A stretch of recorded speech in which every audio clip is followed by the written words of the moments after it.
So black people, get ready for this because here comes a case of I'm white and I say so.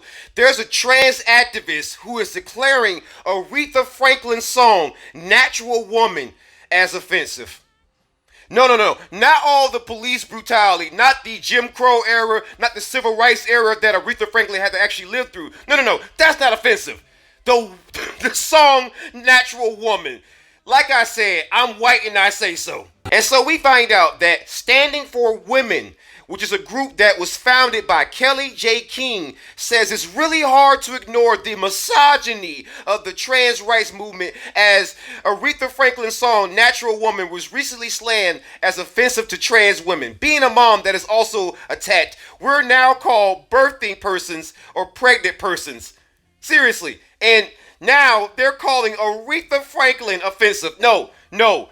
I'm not taking this. The new black media is not taking this. No, this is racism. This is white supremacy being masked as, oh, we're just standing up for trans people. Negatory, because if you really cared about people's rights and everything else, if you so cared about that, well, Aretha Franklin also spoke about police brutality, reparations, black empowerment, and the plight of black women.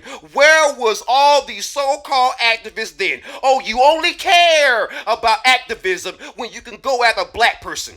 Because I know this, right? I know so many people within that movement, and it's not everybody, but it's certainly a very much a noticeable amount. Whereas they only seem to push activism when it's time to go at a black person. Or you'll see somebody who becomes transgender or they're born that way, that's cool. But then they feel like because of their status, they can come lecture me as a black person about my condition. Excuse me, you are overstepping your bounds. And just because you are subtly transgender, that does not mean you subtly understand my plight. Or no, nor does that give you the right to lecture Aretha Franklin of all people, one of our icons, one of our legends, because you feel targeted. How dare you?